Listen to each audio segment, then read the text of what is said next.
Hay ideas que se quedan en el aire y otras que llegan al mercado. En Así se hace, condensamos todo el conocimiento técnico sobre una tecnología concreta, de la mano de quienes más saben. 20 minutos, un experto, nada de relleno. ¿Solo te interesan las claves? Las vas a encontrar resumidas al final. ¿Prefieres entenderla de verdad? Acompáñanos, que empezamos. Vamos a hablar de números, aunque sea un poco por encima, pero... Pues podemos estar hablando desde unos 20.000 euros hasta 100, 150.000. Que el hecho de tener nuestra línea de producción propia nos ha hecho mejorar un montón. Una aportación solo de Draco, sino que es una aportación de toda la ingeniería que hay alrededor, tanto la mecánica como la electrónica. Hoy estamos aquí en las oficinas de Draco Systems con Meritxell Gimeno, que nos vas a ayudar a entender cómo trabajáis vosotros, pero sobre todo cómo es el proceso para una startup, para una empresa que quiere lanzar un nuevo producto que tiene partes, componentes de la electrónica. ¿Cómo es el trabajo de la electrónica para poder llegar al mercado? Entonces, vamos a ir paso por paso, Mary. Cuando alguien viene aquí con una idea, quiero hacer un dispositivo que haga lo que sea. ¿Cuáles son las primeras preguntas que debería hacerse esa persona, esa empresa, para poder definirlo esto en un briefing, para poder pasarlo a un lenguaje técnico, definir qué es lo que necesita? Gracias, Jaume, por haber pensado en Draco y invitarnos para este podcast.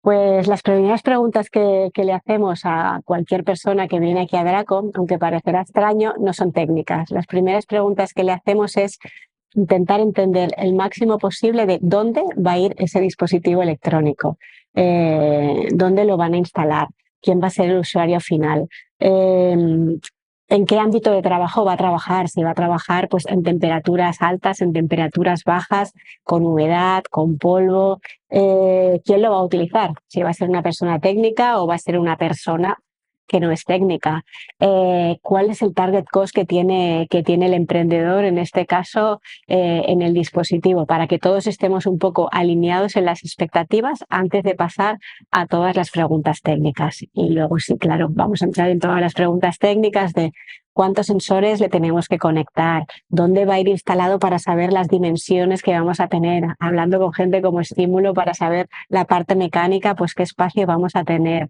¿Va a estar alimentado con baterías o va a estar alimentado con la red eléctrica?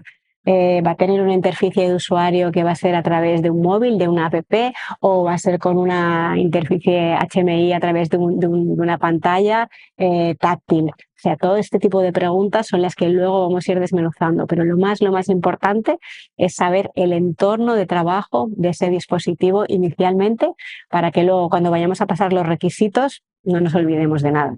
Vale. O sea, hay que entender quién es el usuario, dónde se va a utilizar, con qué estás compitiendo para saber en qué debe ser mejor o qué alternativas tienes, nivel regulatorio, etcétera, etcétera. Y con todo esto, este popurrí de información, vosotros desarrolláis un briefing interno para definir las características técnicas. Sí, digamos que la parte de la normativa viene después. Primero vamos a entender dónde trabaja y luego ya miraremos qué normativa aplica a todo ello para poder desarrollarlo. Nosotros a nivel interno tenemos la ISO 9001, por lo que ya seguimos todos los procesos estipulados para tener al final un producto de calidad, y aparte también tenemos la ISO 13485, que es para dispositivos médicos. Así que también estamos preparados para todo el tema de trazabilidad, que también es muy importante, pero supongo que hablaremos más tarde de ello. Sí. Para cerrar este primer apartado, no sé si puedes contarnos algún ejemplo de cómo lo hacéis esto en un proyecto real, algo que os habéis encontrado anteriormente. A ver, es que, ¿sabes? Llevamos 20 años de trayectoria y llevamos un montón de proyectos desarrollados, ¿vale?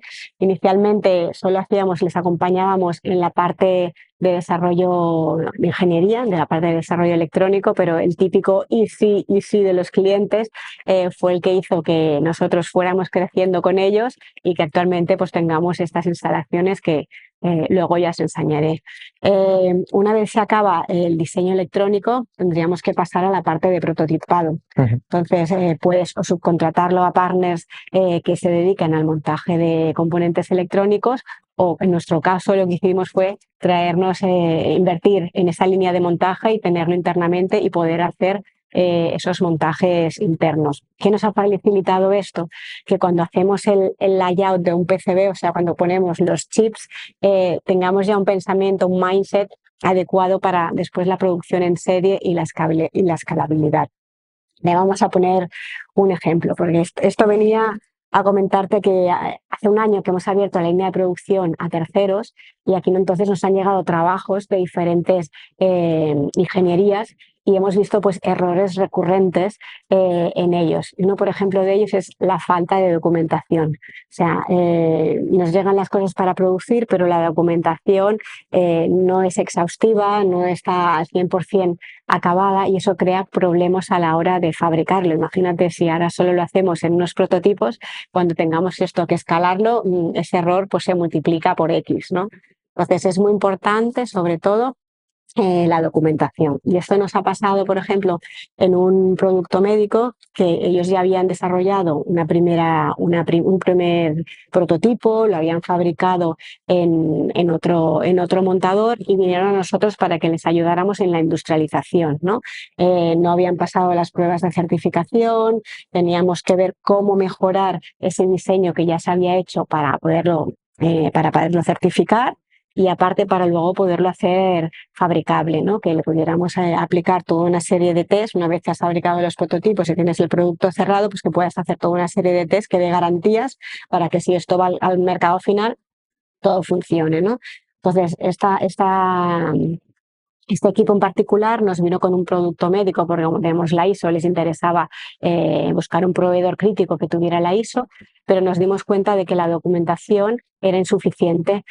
Tuvimos que hacer varias iteraciones entre su equipo y nuestro equipo para poder definir y aclarar toda esa documentación que estaba a medias. Si esto hubiera estado bien hecho desde el principio, todos nos hubiéramos ahorrado pues, disgustos de un prototipo mal fabricado, de tiempo invertido y de calidad. Una vez definidos todos esos requisitos, ¿cuál es el siguiente paso? ¿Hay que diseñar el hardware, el firmware? ¿Cómo lo hacéis? Una vez tenemos los requisitos y el target cost, que es muy importante, lo que hacemos es pensar cuál puede ser la mejor arquitectura para este diseño. Tenemos actualmente un montón de tecnología disponible.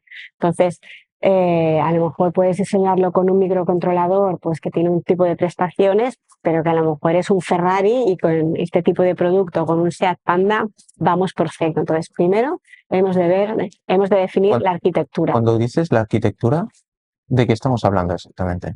Del cerebro que va, digamos, a controlar el dispositivo electrónico que vamos a diseñar y sucesivamente fabricar prototipos y serie. ¿Y qué opciones pueden haber de forma convencional?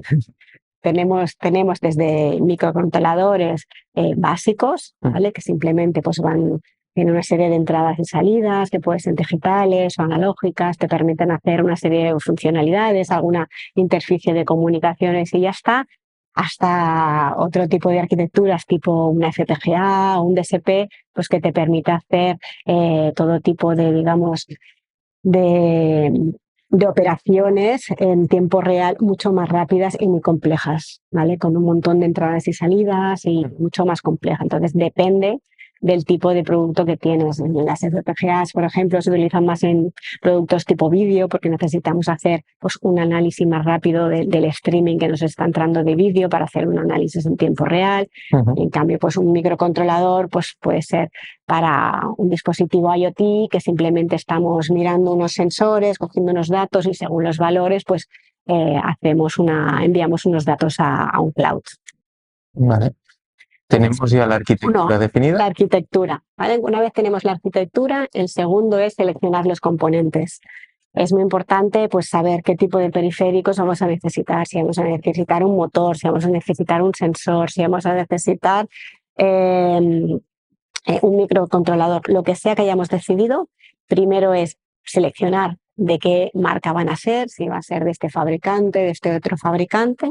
Y el segundo paso imprescindible es verificar con ese fabricante la disponibilidad de ese dispositivo, de ese sensor o de ese componente. ¿Por qué?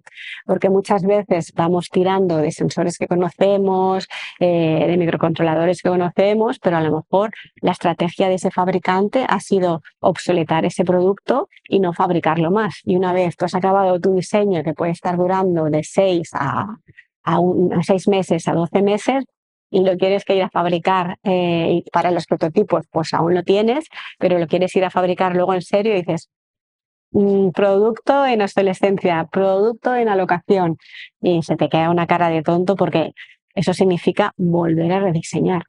Y sabemos que el hardware no es, digamos, barato de rediseñar. Más allá de las especificaciones técnicas de los componentes, de la disponibilidad o del precio, ¿qué otras implicaciones puede haber o qué otros criterios utilizáis a la hora de seleccionar una marca, otra marca, un componente u otro, a nivel de protocolos de comunicación? ¿Qué más hay que tener en cuenta? Una vez cumple todo el tema de arquitectura que necesitas, el target cost, el tiempo, el delivery time, el plazo de entrega, ya es cuestión de diseñarlo. Y más allá de que la gente piensa que una vez tienes los 4 componentes, solo vas a hacer tirar una serie de líneas entre componentes y ya está. Luego aquí es donde entra todo el tema que comentabas antes de las certificaciones, de las buenas reglas de diseño, porque no es conectar 2 chips con 4 líneas que ruteas, sino que tienes que tener en cuenta adaptación de impedancias, tienes que tener en cuenta ruido eléctrico, ruido térmico, o sea que hay toda una serie de implicaciones. Luego pues tienes que poner una serie de planos de masa, planos de alimentaciones en el PCB cuando lo diseñas, pues para minimizar todos estos errores y que luego puedas cumplir con toda la normativa técnica que hay detrás para obtener la CE, la FCC, etcétera, según el mercado en el que vaya tu dispositivo. En esta etapa de diseño de prototipado, ¿cuáles son los errores más comunes? A ver, al ser prototipos muchas veces lo que te encuentras es que no se ha diseñado correctamente la huella del chip cuando se ha puesto en el layout del PCB, ¿vale? Que el PCB es la placa electrónica. ¿Qué es la huella del chip? La huella del chip, pues como sabéis, cada chip pues, tiene una serie de patitas o de bolitas que son, digamos, las que conectan con la placa y son las que hacen que permiten las conexiones eléctricas entre chips, ¿vale?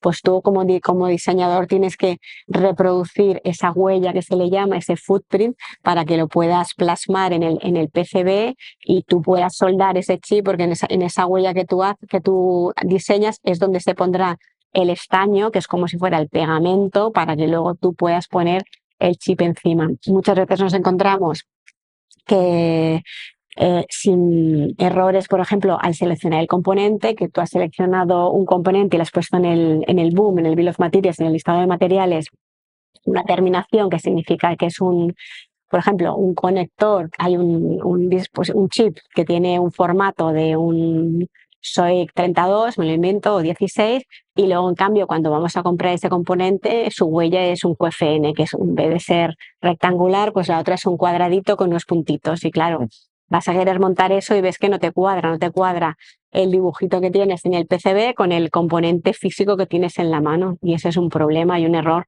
básico que nos encontramos muchas veces. ¿Puedes darnos algún ejemplo real que nos ilustre la complejidad de esta fase? Ostras. Y sobre todo también dar algún ejemplo de algún problema que os hayáis encontrado, algún reto y cómo lo habéis resuelto. Vale.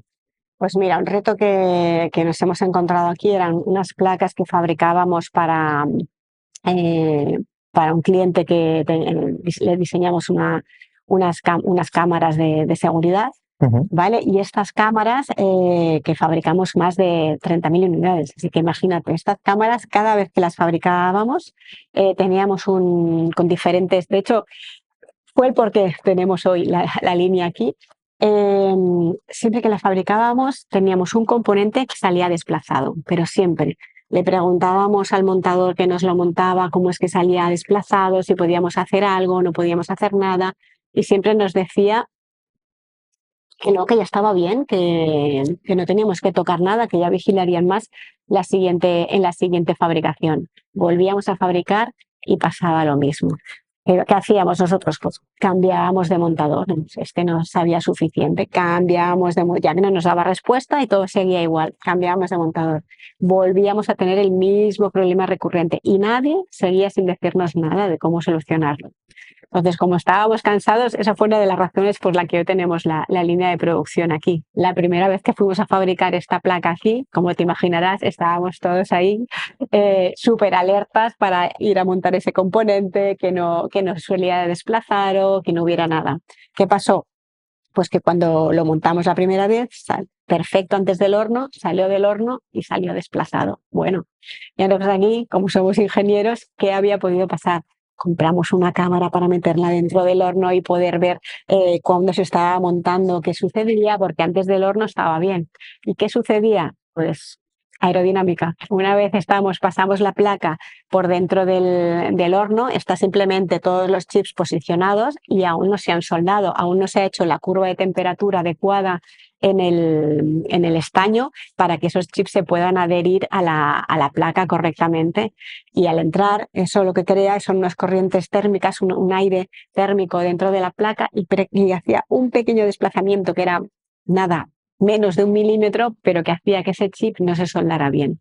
¿Por qué? Pues porque al lado de ese chip teníamos unos condensadores electrolíticos que son como si tuviéramos un rascacielos al lado, para que lo entiendas, que son mucho más altos, y eso hacía crear unas corrientes aerodinámicas alrededor que hacían que ese chip se desplazara a veces sí, a veces no. Entonces, cuando entendimos todo este proceso, nos costó 0, desplazar ese chip 2 milímetros hacia la izquierda y no volvimos a tener nunca más ese problema. Pues eso es lo que hacemos aquí. Nos miramos los problemas, nos miramos el montaje desde el punto de vista de ingenieros y no de montadores. Y eso ahora pues lo estamos compartiendo con todo el mundo que viene a Draco a que le montemos unos prototipos, porque fue una información que nosotros sufrimos mucho por ella. Y entonces lo que hacemos es, cuando acabamos cualquier producción de prototipos o de una serie, si detectamos algún error, tanto el que te he comentado, está mal documentado, esta huella con esta no cuadra, o la serigrafía se ha puesto en la top y en cambio queréis que se monte en la bot, ¿vale? Son las caras de la placa. O este componente a la que entra en el horno toca con este otro y se produce un problema de montaje. O cuando se está haciendo con la pick and place poniéndolos, la pipeta choca este con este. Pues todo esto es lo que documentamos y sugerimos. Si es posible, en la próxima producción, si podéis cambiar el layout y esto ponerlo desplazado tantos milímetros, esto aquí y tal, facilitará el montaje y facilitará la producción. Se ha hecho un pequeño spoiler ya por la parte de producción, pero antes de ahondar ahí, cuando tenemos el prototipo, que puede ser una unidad o varias unidades, pero tenemos un diseño que se ha prototipado, ¿qué tipología de pruebas son necesarias antes de industrializar ese diseño? Vale. Si es un diseño que hemos hecho aquí en Draco desde el principio, ¿vale? Lo primero que hacemos con un prototipo una vez fabricado es lo testeamos a nivel eléctrico, testeamos que todo aquello que habíamos definido en un papel de que iba con esta alimentación, que aquí entraría esta señal, aquí está correcto, ¿vale? Lo alimentamos, vemos que nos sale humo, vemos que todo está bien y entonces una vez a nivel eléctrico está correcto, nada se calienta demasiado ni nada, lo que hacemos es cargar el firmware.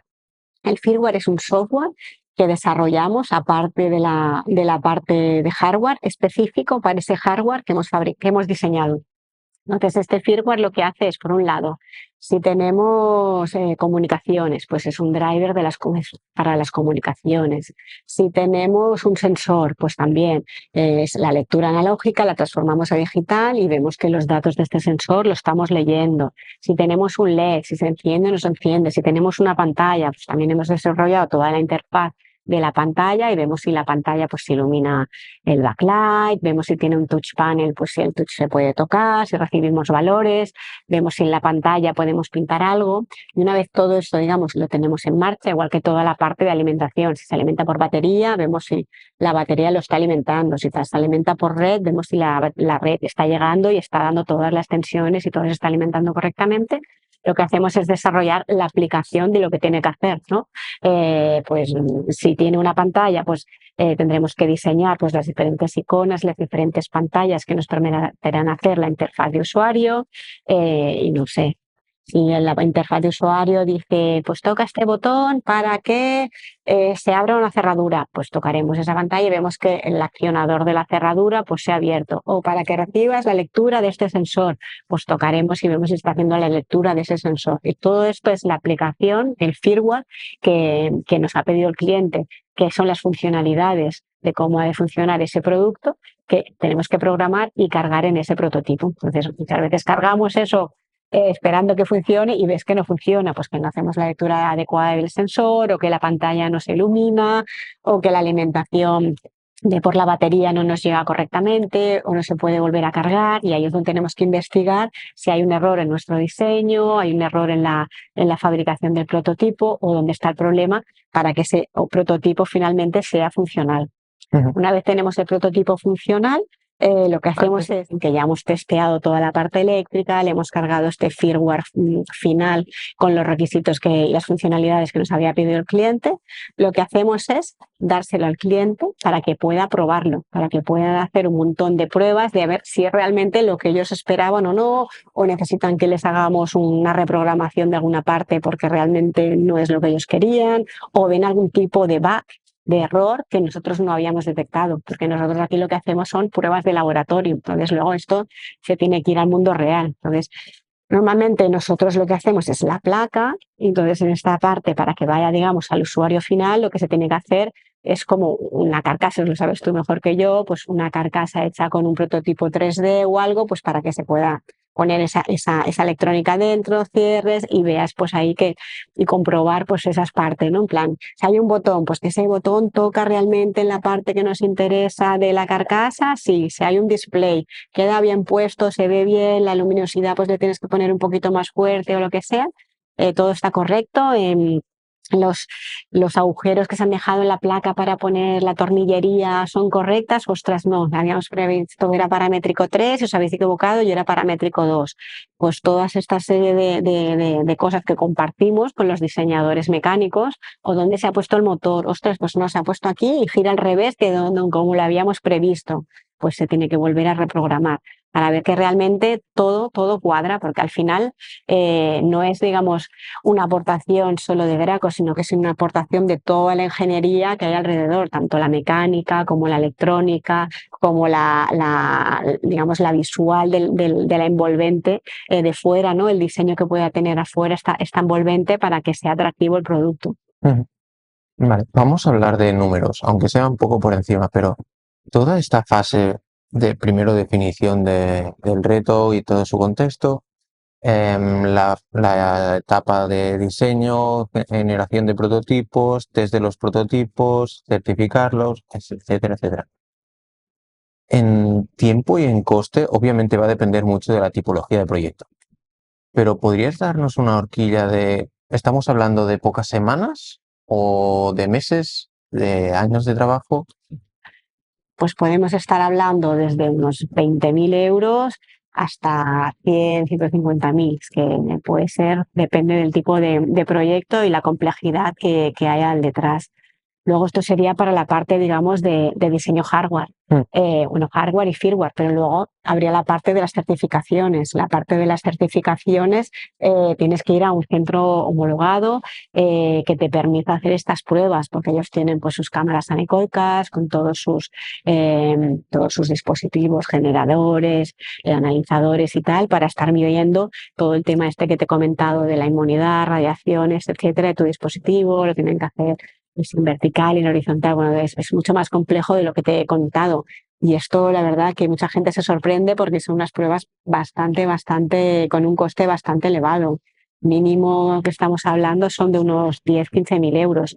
Depende del tipo de dispositivo, el tipo de pruebas, el tipo de radiaciones que puedan tener, si tiene Bluetooth, si tiene Wi-Fi, si tiene un cable más largo de 1 metro, de 5 metros. O sea, todo esto es suma y sigue, que digo yo, más pruebas y más coste.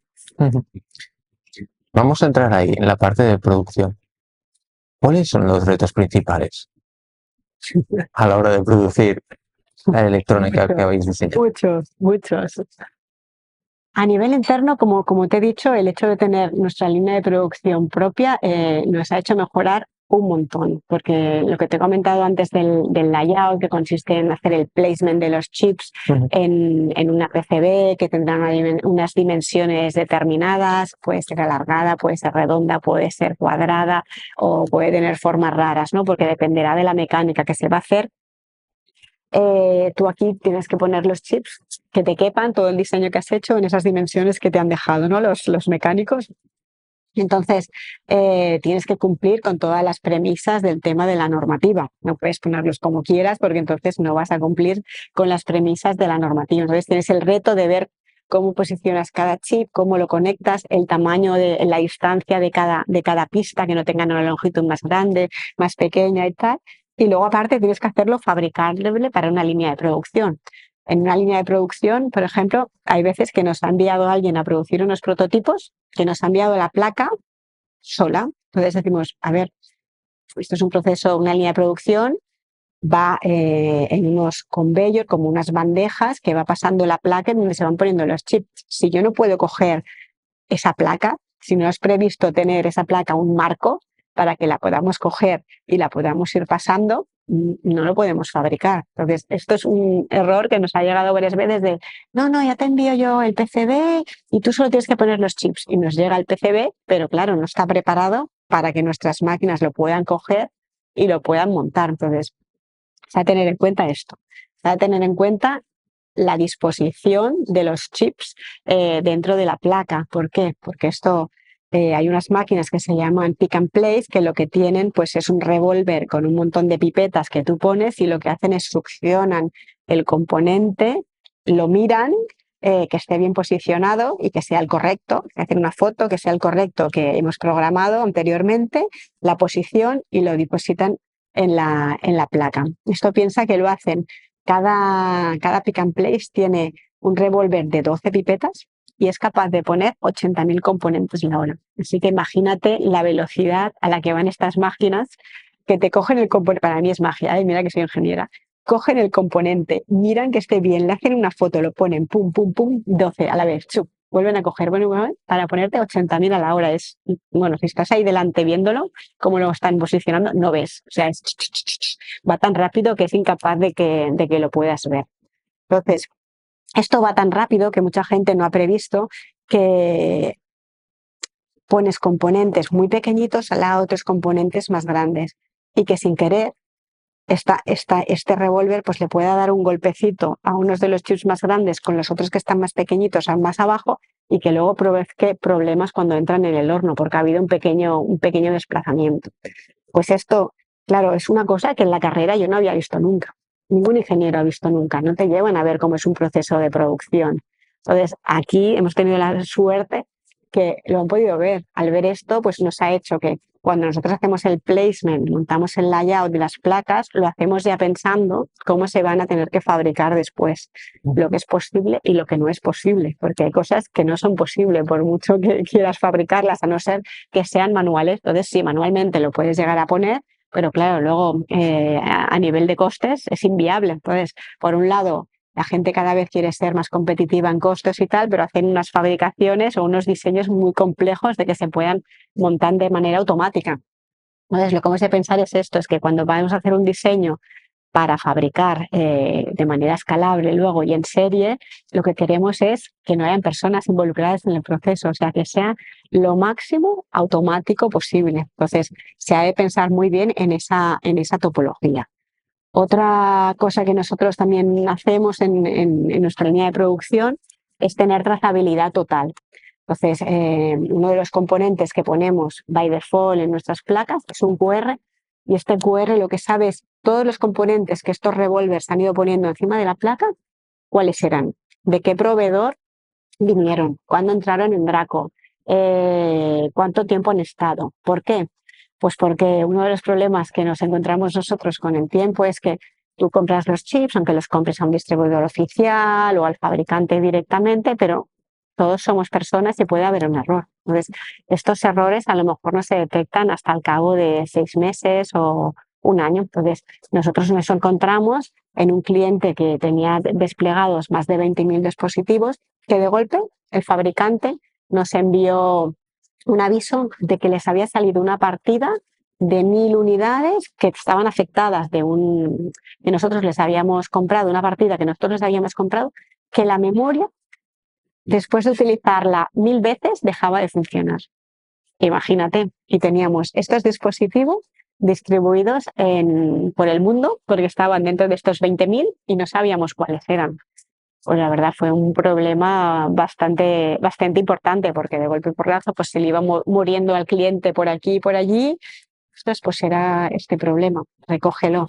Pero si nosotros hubiéramos tenido totalmente la trazabilidad, le hubiéramos podido decir, oye, los dispositivos que te montamos del ID tal al ID tal, nos ha pasado el fabricante que ha tenido un error, si los puedes ir retirando de manera paulativa y hacemos el cambio de este chip y tal, no quedaremos mal nadie con el cliente final. Pues esto es lo que nos aporta la trazabilidad, y es por eso que cuando diseñamos nuestra línea de montaje aquí, pues añadimos ese plus de trazabilidad, porque no solo para darle una garantía al cliente, sino para darnos a nosotros un descanso mental de saber que lo que entregamos está validado y si hay algún tipo de problema siempre lo podemos resolver. Pues muchas gracias, Meritxell. Hoy hemos entendido un poquito mejor cómo es todo este proceso. Así que gracias por acogernos en vuestras instalaciones y nos vemos pronto. De nada, un placer.